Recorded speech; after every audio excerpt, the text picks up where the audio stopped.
Bab 11. Jadi, saya hanya hendak mengatakan, sebagaimana kata Abraham Blanchard, bahwa saya menganggap bab ini bab inti, sebab menurut pikiran saya, memperkenalkan Havelaar lebih baik, dan dia agaknya adalah pahlawan cerita. Tine, ketimun apa itu? Manisku, jangan sekali-kali taruh asam tumbuhan pada buah-buahan. Ketimun dengan garam, nanas dengan garam, jeruk besar dengan garam, segala yang tumbuh dari tanah dengan garam, cuka pada ikan dan daging. Ada ditulis dalam Liebig. "Maksku sayang," kata Tine sambil tertawa. "Berapa lama kita di sini? Ketimun itu dari Nyonya Slotering." Dan Havelaar dengan susah mengingat-ingat bahwa ia baru kemarin tiba, dan bahwa Tine, meskipun ia mau, belum sempat mengatur dapur atau rumah tangga. Dia sudah lama di Rangkas Betung. Bukankah dia semalam-malaman membaca dalam arsip, dan bukankah sudah banyak yang dipikirkannya yang berhubungan dengan Lebak, sehingga ia tidak segera dapat mengetahui bahwa ia baru kemarin berada di sana. Tine mengetahui ini. Dia selalu mengerti keadaan jiwanya. "Ah, ya benar juga," kata Havelaar. "Namun baik juga Anda membaca sedikit apa yang ditulis Liebig. Verbrugge, Anda banyak membaca tulisan Liebig." "Siapa itu?" tanya Verbrugge. "Dialah yang banyak menulis tentang mengasinkan ketimun. Pun dia menemukan cara bagaimana mengubah rumput jadi bulu domba. Anda mengerti?" "Tidak," jawab Verbrugge, dan Duclari serentak. "Begini soalnya, sudah lama diketahui. Lepaskan domba ke ladang, dan Anda akan lihat." Tapi dia menyelidiki cara bagaimana itu terjadi. Tapi ada lagi yang mengatakan bahwa dia tidak tahu apa-apa. Sekarang orang mencari jalan untuk tidak mempergunakan domba dalam pengolahan itu. Oh, sarjana-sarjana itu. Molière tahu. Saya senang sekali dengan Molière. Kalau Anda mau, kita akan mengadakan kursus membaca malam hari. Tine juga ikut kalau Max sudah tidur. Duclari dan Verbrugge ingin serta. Havelaar mengatakan bahwa ia tidak banyak punya buku, tapi di antaranya ada buku Schiller, Goethe, Heine, Lamartine, Thiers, Say, Malthus, Scialoya, Smith, Shakespeare, Byron, Vondel. Verbrugge tidak mengerti bahasa Inggris. Katanya, "Persetan, Anda sudah lebih 30 tahun. Apa saja yang Anda kerjakan selama itu? Pasti Anda banyak menemui kesukaran di Padang. Di sana bahasa Inggris banyak dipergunakan. Anda kenal Miss Mata Api?" "Tidak, saya tidak kenal nama itu." "Memang itu bukan namanya. Kami menyebutnya demikian karena matanya berapi-api. Sekarang dia tentu sudah kawin. Waktu itu sudah sekian lama berlalu. Tidak pernah saya melihat yang seperti itu. Dia ada di Arles. Cobalah Anda pergi ke sana. Itulah yang paling indah yang pernah saya temukan dalam semua perjalanan saya. Tidak ada sesuatu, saya pikir, yang menggambarkan lebih jelas keindahan abstrak sebagai gambaran yang tampak dari kebenaran, kesucian yang tiada berwujud dari seorang wanita yang cantik. Percayalah, pergilah ke Arles dan Nimes."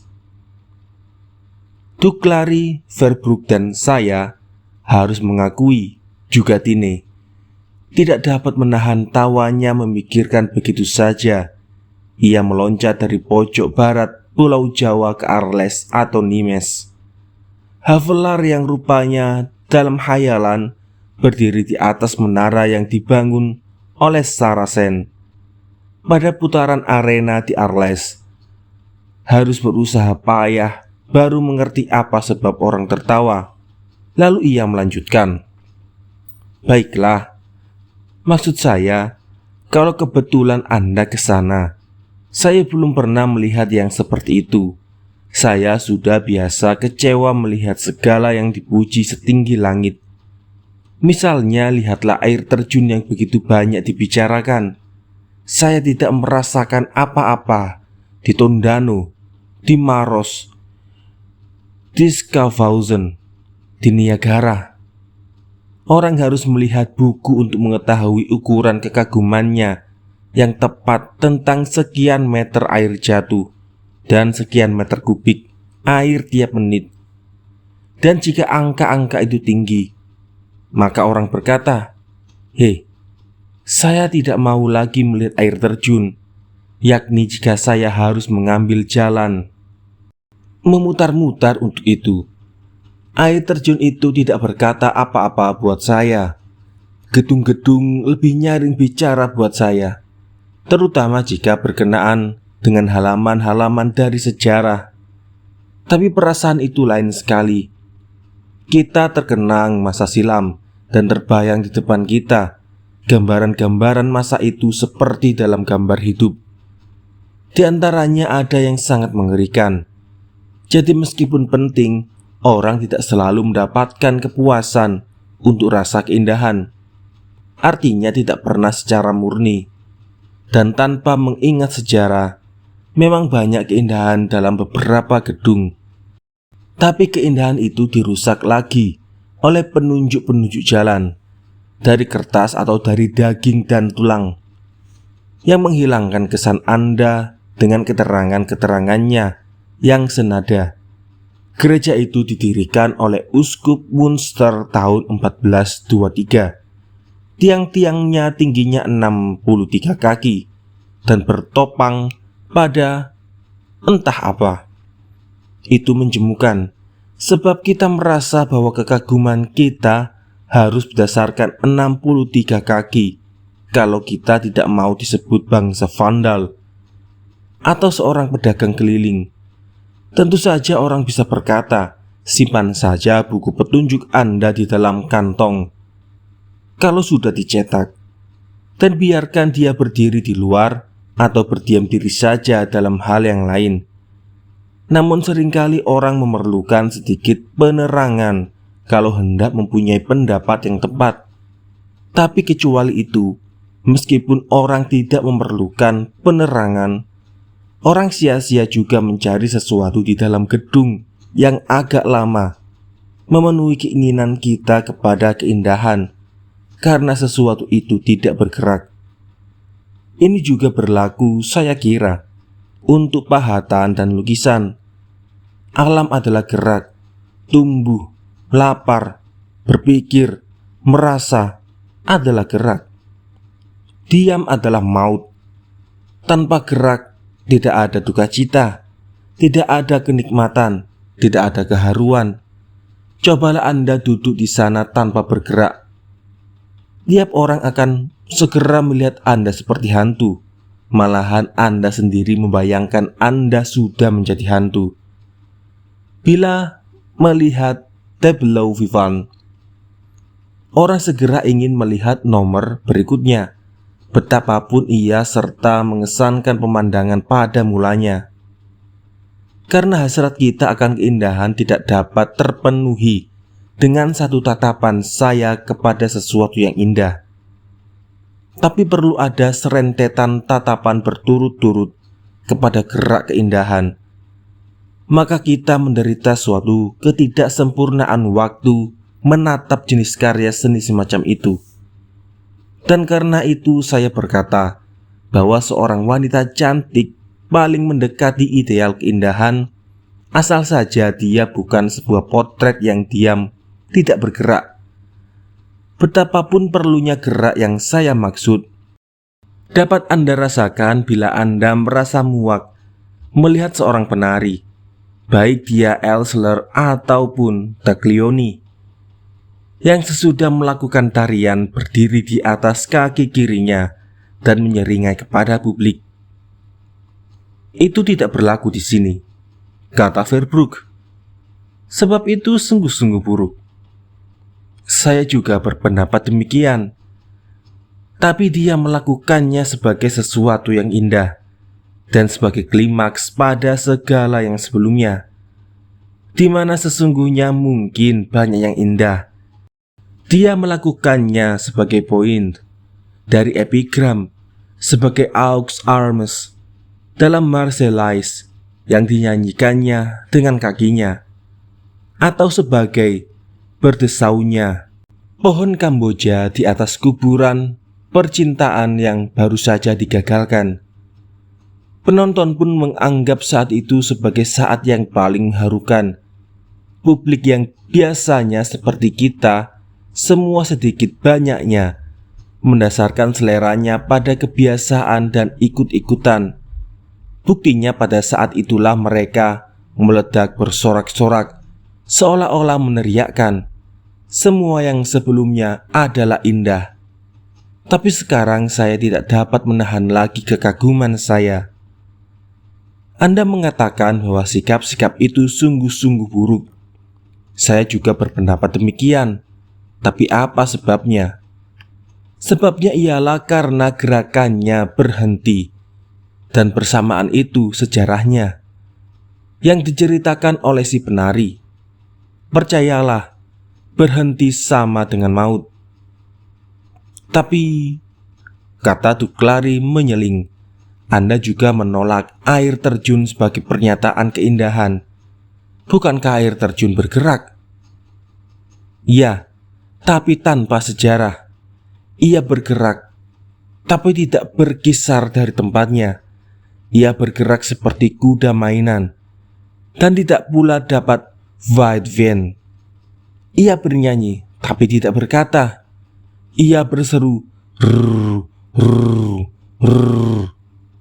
Cobalah Anda berseru 6.000 tahun, atau lebih lama lagi, rrrr, rrrr. Dan Anda akan melihat betapa sedikit orang yang menganggap Anda sebagai orang yang ramah dalam pergaulan. Saya tidak akan mencoba, kata Duclari.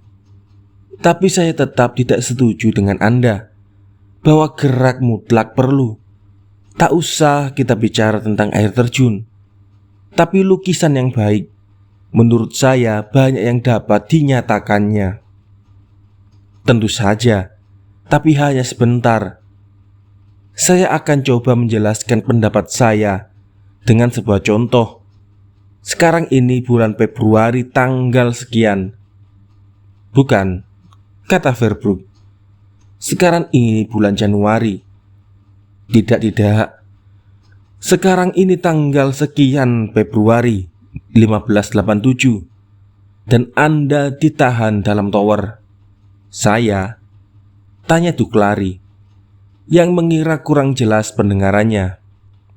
Ya, Anda merasa bosan dan mencari hiburan.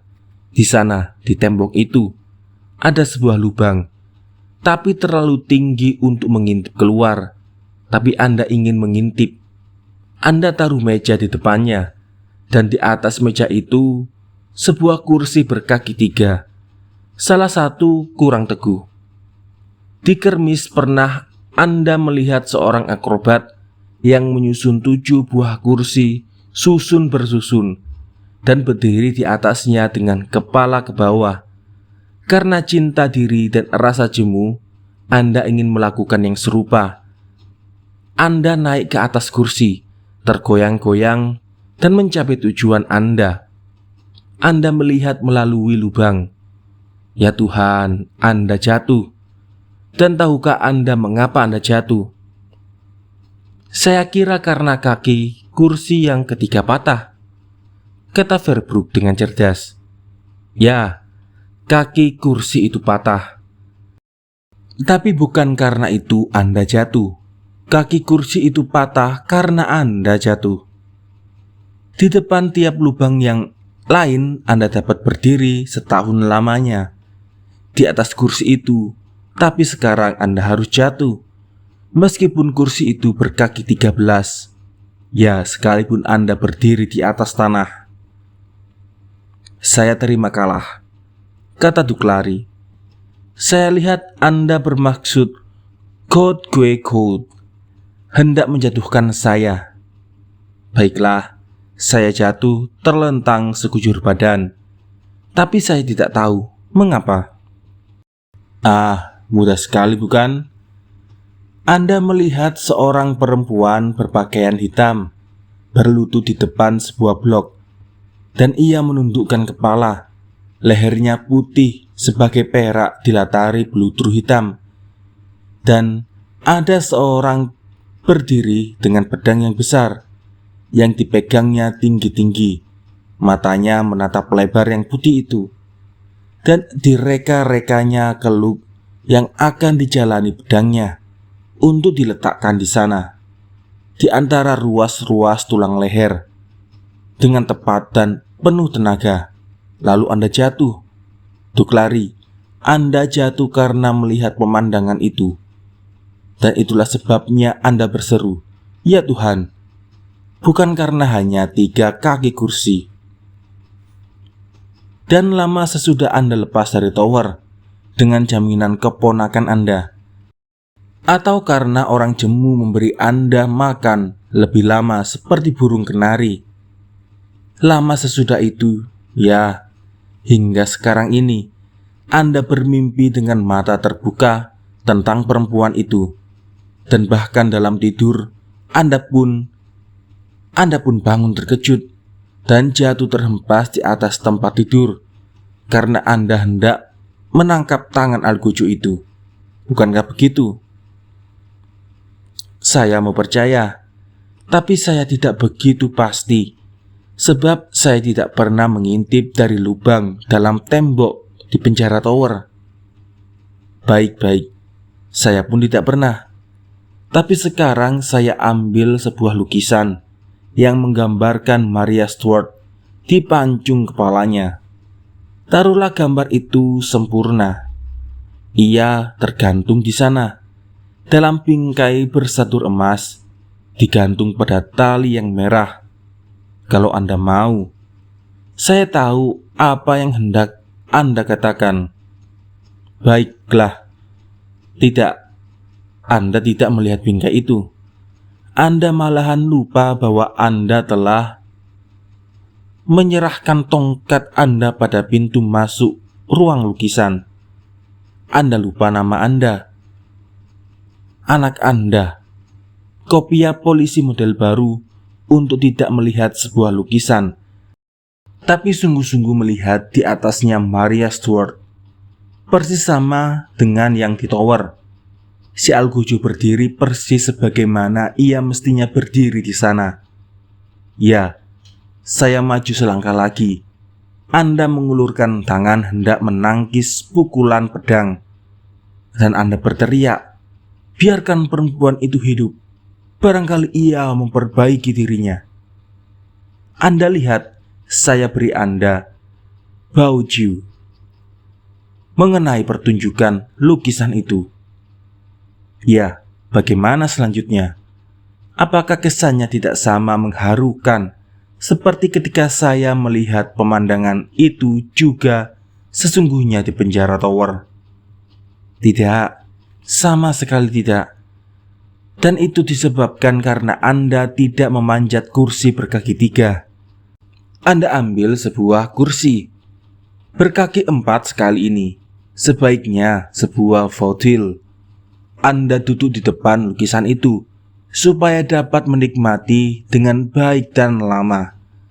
Kita selalu menikmati sesuatu yang mengerikan. Dan apa kesannya pada Anda? Menurut pikiran Anda? Tentu saya kaget, takut, kasihan, terharu. Seperti ketika saya mengintip dari lubang di dalam tembok. Anda mengatakan bahwa lukisan itu sempurna, jadi saya harus mendapat kesan yang sama betul seperti melihat kejadian sebenarnya. Tidak.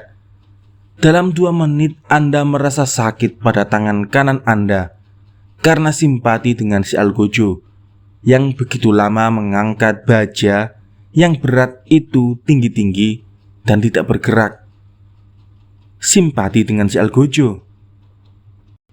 Ya, sama menderita, sama merasakan.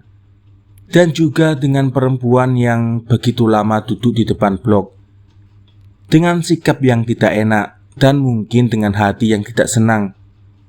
Anda masih tetap kasihan kepadanya. Tapi sekali ini bukan karena ia akan dipancung, tapi karena orang membiarkannya begitu lama menunggu sebelum dipancung. Dan jika Anda masih sempat mengatakan atau meneriakkan sesuatu pada akhirnya, sekiranya Anda merasakan keinginan untuk campur tangan dalam soal ini, mungkin Anda tidak mengatakan lain dari, "Ayo, ayunlah Bung, dia sudah menunggu." Dan bila Anda kemudian melihat kembali lukisan itu dan berkali-kali melihatnya kembali, maka kesan Anda yang pertama malahan ialah, apakah belum selesai juga? Masihkah si Algojo itu berdiri di sana? Dan masihkah perempuan itu berlutut di sana? Tapi gerak apakah yang ada dalam keindahan perempuan-perempuan di Arles? Tanya Verbroek. Oh, itu lain halnya. Pada air mukanya tampak berlangsung sejarah. Kartago bersemarak dan membangun kapal. Kapal di atas jidatnya. Dengarlah sumpah Hannibal terhadap Roma. Di sana mereka menjalin tali untuk busur. Di sana kota terbakar. Max, aku kira hatimu ketinggalan di Arles, kata Tine. Ya, sebentar. Tapi sekarang sudah kembali. Anda akan mendengarnya. Bayangkan saya tidak mengatakan saya telah melihat seorang perempuan di sana yang cantiknya demikian atau demikian. Tidak. Semuanya mereka cantik. Karena itu tidak mungkin kita jatuh cinta, sebab tiap perempuan berikutnya mendesak yang sebelumnya dalam kekaguman kita. Dan saya sungguh teringat kepada Caligula atau Tiberius. Tentang siapa orang menceritakan fabel itu, yang menginginkan supaya seluruh keturunan manusia hanya berkepala satu. Nah, demikianlah pada saya tanpa disadari timbul keinginan supaya wanita-wanita di Arles itu hanya berkepala satu saja. Ya, untuk dipancung? Oh tidak, untuk dicium jidatnya. Begitu hendak saya katakan, tapi bukan itu. Tidak, untuk memandanginya dan memimpikannya, dan untuk berbuat baik. Duclari dan Verbroek tentu saja menganggap akhir keterangannya itu sangat aneh pula. Tapi Max tidak menyadari itu dan melanjutkan. Sebab begitu mulia air mukanya, sehingga kita merasa malu bahwa kita hanya seorang manusia, dan bukan suatu bunga api, suatu sinar. Bukan, itu adalah unsur suatu pikiran. Tapi tiba-tiba ada saja seorang saudara atau seorang ayah di samping perempuan-perempuan itu. Dan ya Tuhan, saya lihat seorang membuang ingusnya. Saya tahu Anda akan mencoret bagian itu, kata Tine. Saya tidak dapat berbuat apa-apa. Saya lebih suka melihat dia jatuh dan mati. Gadis demikian tidak boleh menodai dirinya jadi makhluk biasa. Tapi Tuan Havlar, Tanya Verbrook. Bagaimana kalau dia pilek? Oh, dia sepatutnya tidak boleh pilek dengan hidung yang secantik itu. Seolah-olah setan hendak turut bicara. Tiba-tiba Tine harus bersin. Dan sebelum disadarinya, ia telah membuang ingusnya. "Maxku sayang, jangan marah ya," katanya dengan tawa yang ditahan. Havelar tidak menjawab. Dan betapapun anehnya atau aneh nampaknya, ya ia memang marah. Dan aneh pula kedengarannya. Tine senang bahwa ia marah dan menuntut daripadanya lebih dari perempuan-perempuan Bosche di Arles itu, sekalipun bukan karena ia beralasan membanggakan hidungnya. Jika Duclari masih juga menganggap Havelar gila, orang tak dapat menyalahkannya bila ia bertambah kuat dalam anggapannya itu ketika melihat kemarahan sekejap yang tampak pada wajah Havelar sesudah dan oleh karena Tine membuang ingus. Tapi Havelar sudah kembali dari Kartago dan dibacanya di atas wajah tamu-tamunya dengan kecepatan membaca yang mungkin baginya, jika pikirannya tidak terlalu jauh menerawang, bahwa mereka itu mengemukakan dua dalil berikut. 1. Barang siapa yang tidak mau istrinya membuang ingus adalah seorang gila. 2.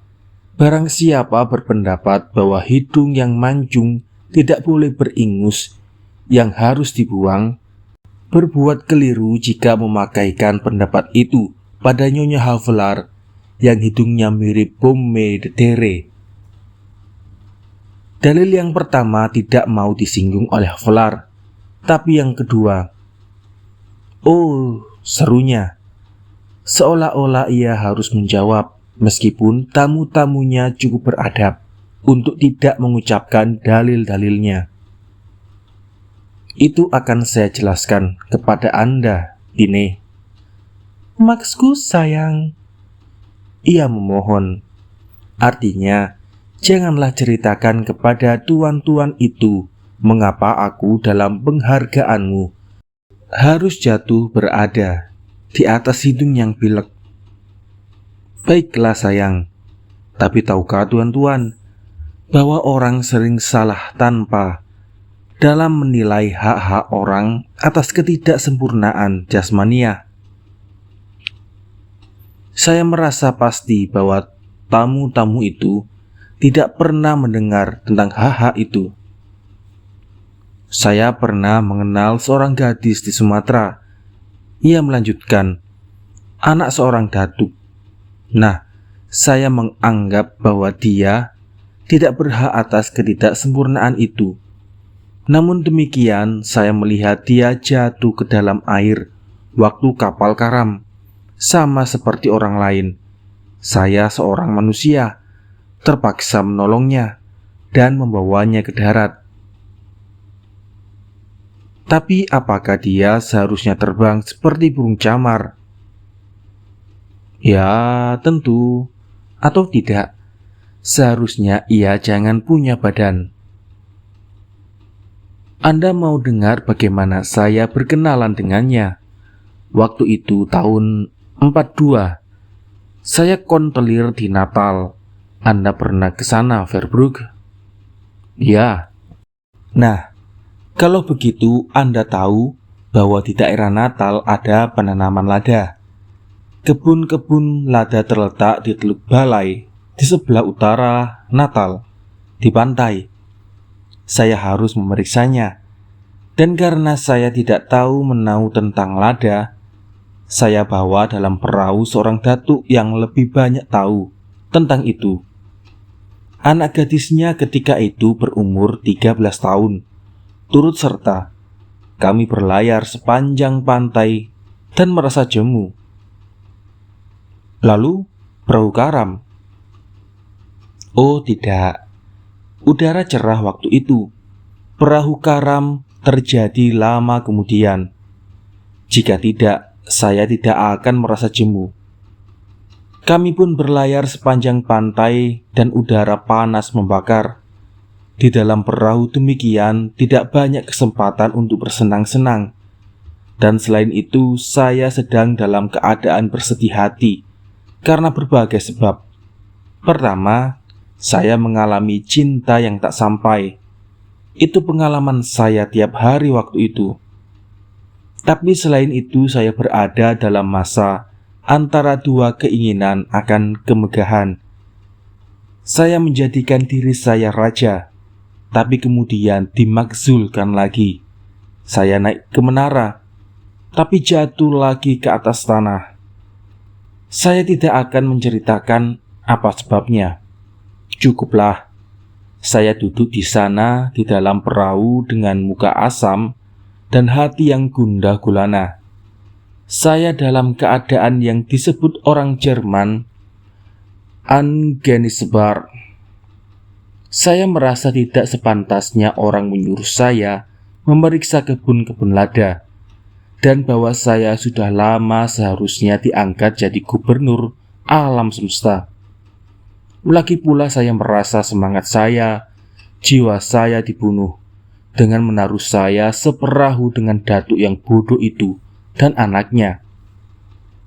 Perlu saya katakan bahwa saya biasanya senang kepada kepala-kepala bangsa Melayu dan dapat bergaul dengan mereka. Mereka malahan banyak memiliki sifat-sifat yang membuat saya lebih menyukainya dari pembesar-pembesar Jawa. Ya, saya tahu Verbrugge, bahwa Anda tidak setuju dengan saya. Sedikit orang yang setuju dengan saya dalam hal ini, tapi saya tidak akan bicara tentang itu. Sekiranya saya melakukan perjalanan itu pada hari yang lain dengan tidak banyak pikiran yang kalut, mungkin saya segera bercakap-cakap dengan datuk itu, dan barangkali saya merasa percakapan itu cukup berharga. Barangkali juga saya berhasil memancing anak gadis itu bercakap-cakap, dan itu akan menghibur hati saya. Sebab anak-anak seringkali ada sesuatu yang asli padanya. Meskipun saya sendiri waktu itu masih terlalu anak-anak juga untuk mempunyai perhatian terhadap keaslian. Sekarang lain halnya. Sekarang saya melihat dalam tiap gadis umur 13 tahun suatu naskah yang tidak dicoret-coret atau sedikit sekali yang dicoret. Kita memergoki sang pengarang en négligé, dan itu seringkali menyenangkan. Anak itu menguntai manik pada seutas tali dan nampaknya mencurahkan seluruh perhatian untuk pekerjaan itu. 3 merah, 1 hitam, 3 merah, 1 hitam. Bagus sekali. Namanya si Upi Keteh. Artinya di Sumatera kira-kira si putri kecil. Ya Verbrugge, Anda tahu itu. Tapi Duklari selalu bertugas di Jawa. Namanya si Upi Keteh. Tapi dalam hati saya menyebutnya si Pandir, sebab saya jauh lebih tinggi daripadanya, menurut anggapan saya. Hari petang, hampir malam, manik-manik disimpan. Daratan perlahan-lahan menggeser di samping kami, dan gunung Opir makin lama makin kecil di belakang kami. Di sebelah kiri, di barat, di atas lautan yang luas, sangat tidak bertepi sampai Madagaskar, dan Afrika di belakangnya. Matahari menurun dan melancang-lancang, sinarnya yang bertambah. Pendek lengkungannya di atas gelombang, dan ia pun mendinginkan diri di dalam laut. Persetan, bagaimana bunyinya itu? Apa? Matahari? Bukan. Waktu itu saya membuat sajak. Anda bertanya mengapa gerangan samudra di pelabuhan Natal Di mana-mana patuh dan ramah, namun ganas bergelora di pelabuhan Natal, senantiasa menggelak dan bergolak. Anda bertanya, dan si anak nelayan yang papa mendengar pertanyaan Anda, berkedip matanya hitam. Ia menunjuk arah ke barat, nun jauh di sana. Di bawah langit melengkung luas.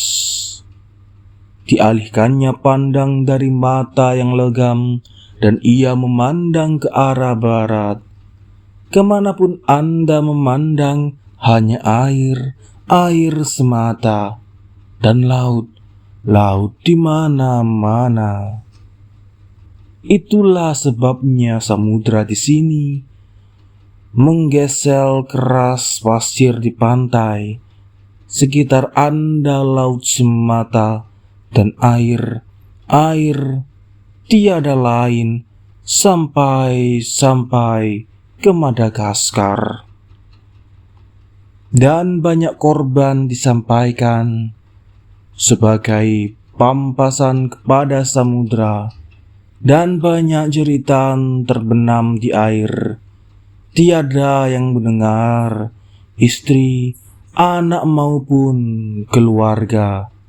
Yang tahu hanyalah Tuhan.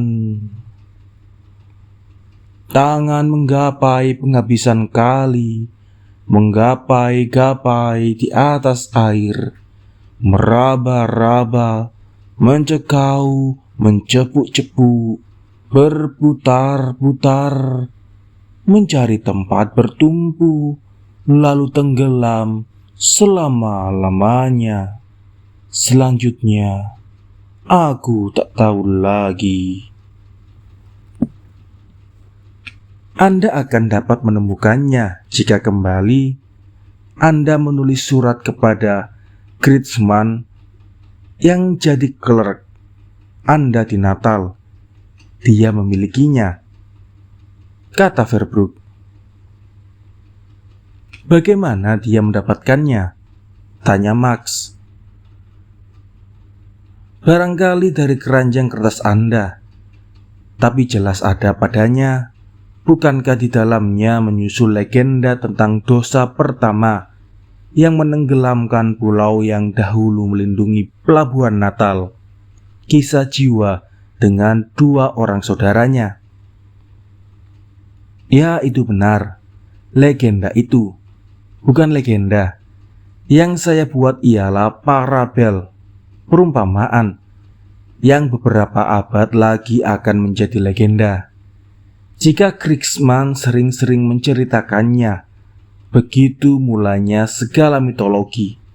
Jiwa ialah ziel, sebagaimana Anda tahu. Max, di mana tinggal si putri kecil dengan manik-manik itu? Tanya Dine.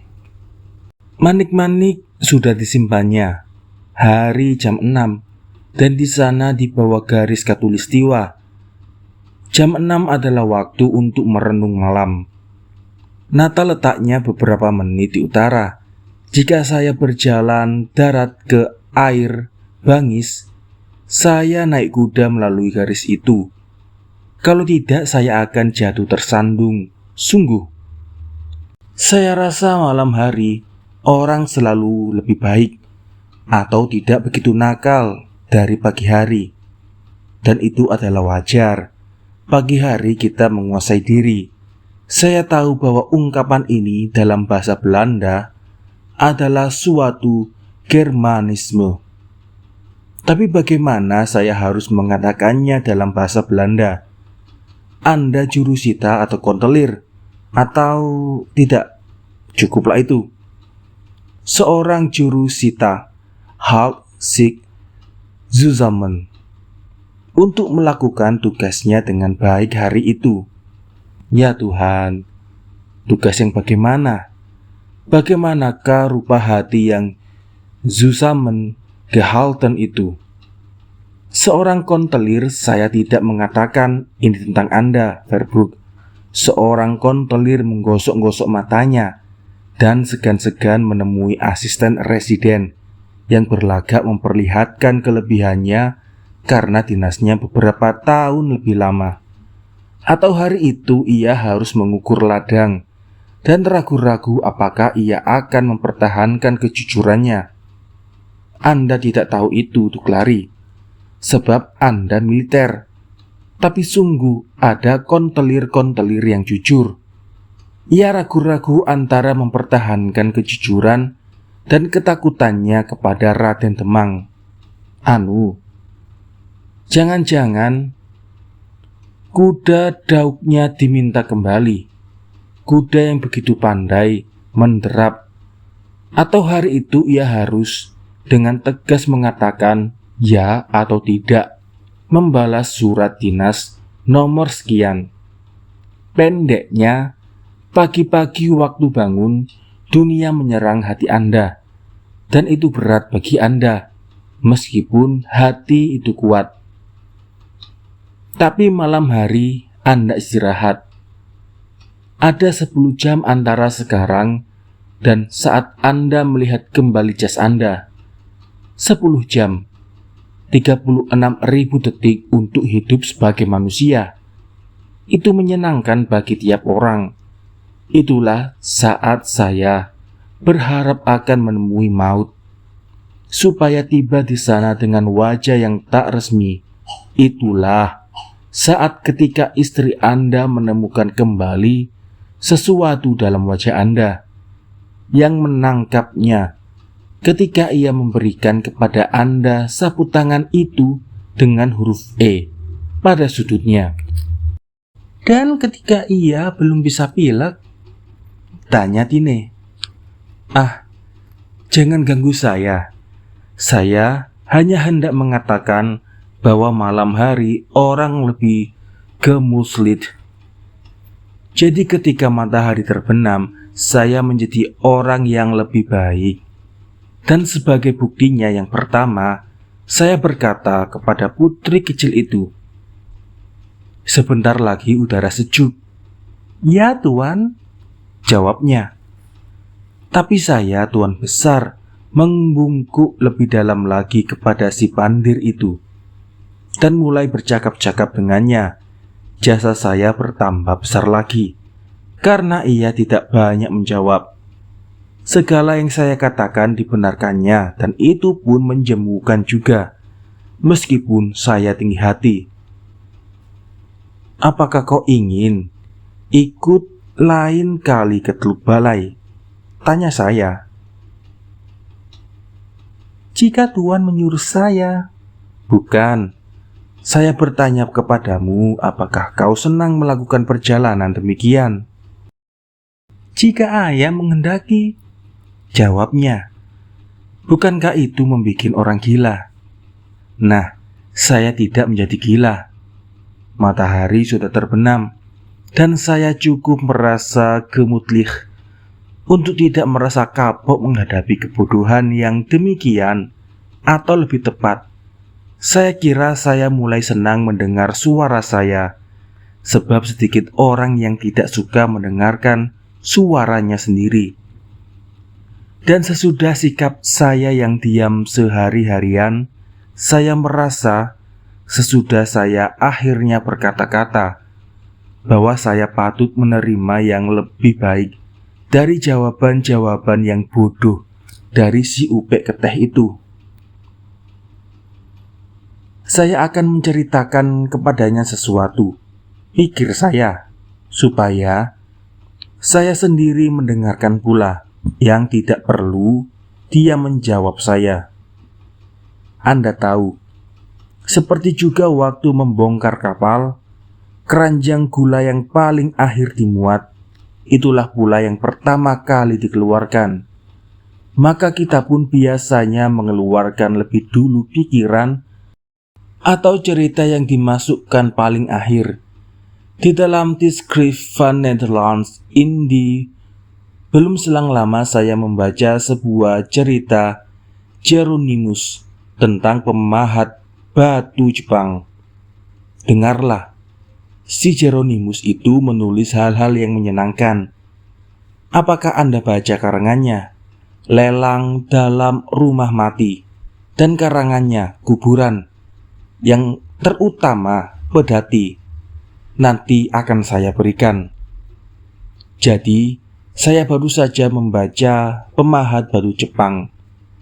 Sekarang tiba-tiba saya ingat bahwa tadi saya kesasar dalam lagu di mana saya menyuruh memandang berkeliling, mata hitam.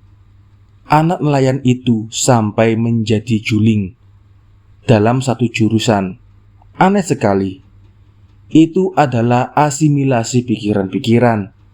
Kekesalan saya hari itu bertalian dengan bahaya di pelabuhan Natal. Anda tahu, Verbroek, kapal perang tidak boleh merapat di pelabuhan itu, terutama dalam bulan Juli. Ya, Duklari, musim hujan di sana paling keras bulan Juli. Justru sebaliknya dari sini.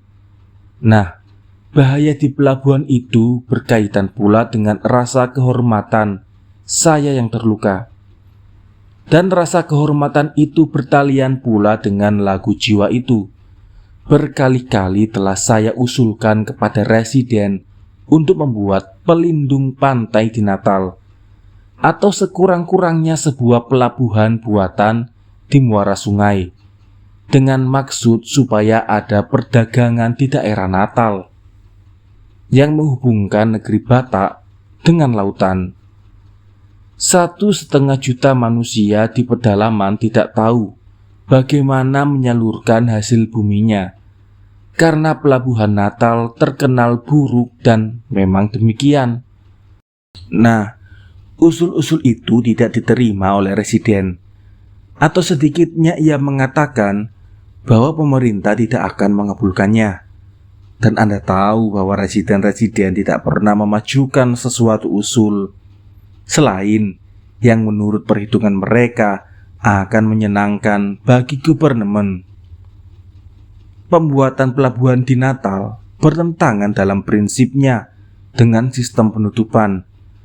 Bukannya kapal-kapal diusahakan kedatangannya, malahan dilarang kapal-kapal layar masuk pelabuhan, kecuali dalam force majeure.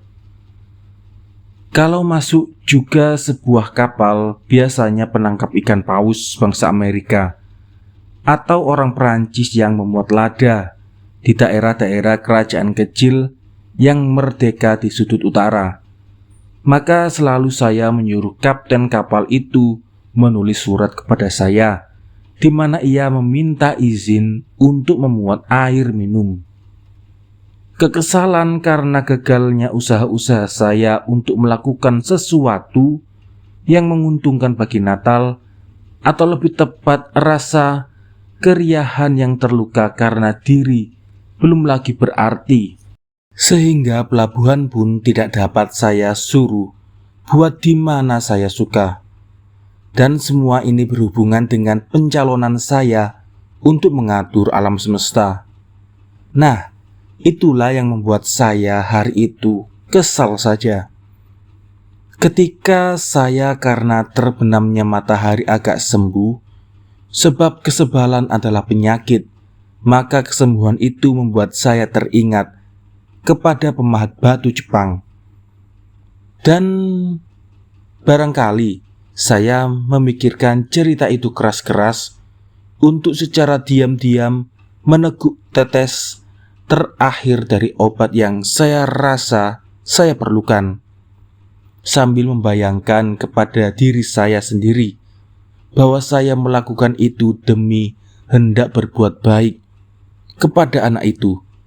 Tapi anak itu menyembuhkan saya, sedikitnya untuk sehari 2 hari, lebih baik dari cerita saya.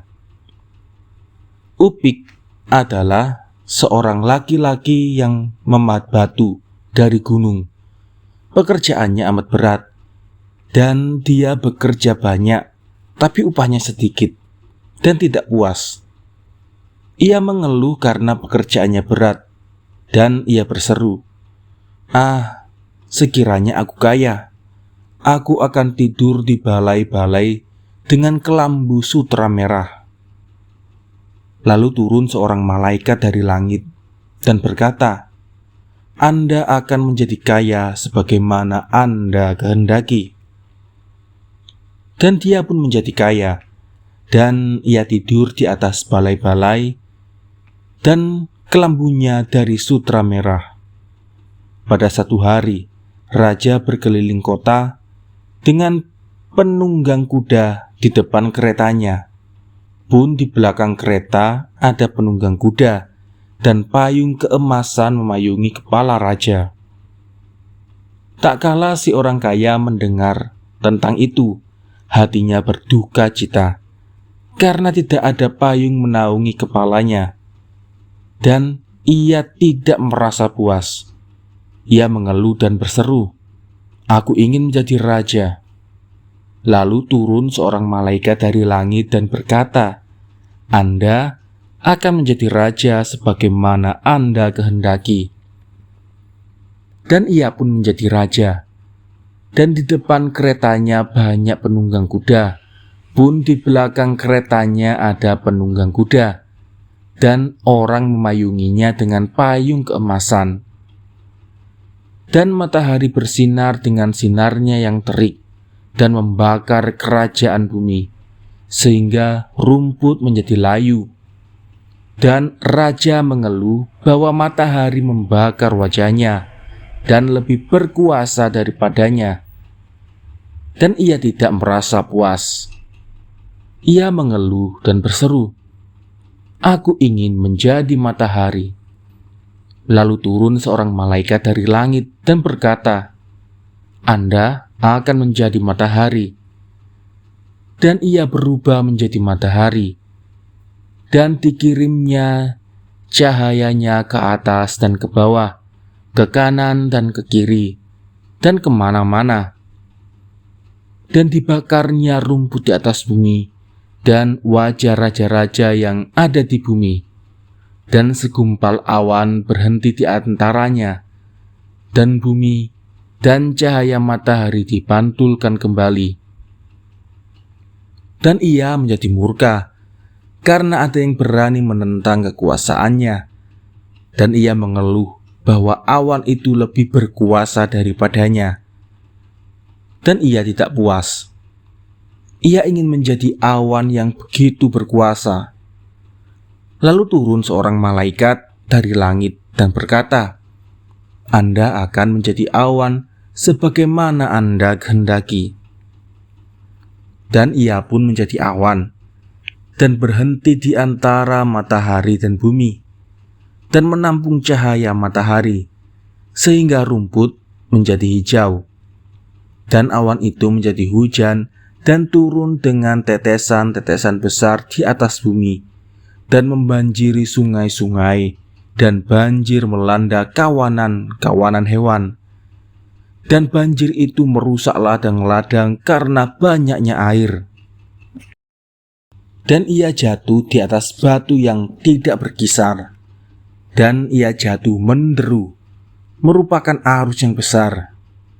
Tapi batu itu tidak berkisar, dan ia menjadi murka karena batu itu tidak mau bergeser, dan karena betapapun deras arusnya, sia-sia belaka, dan ia tidak merasa puas.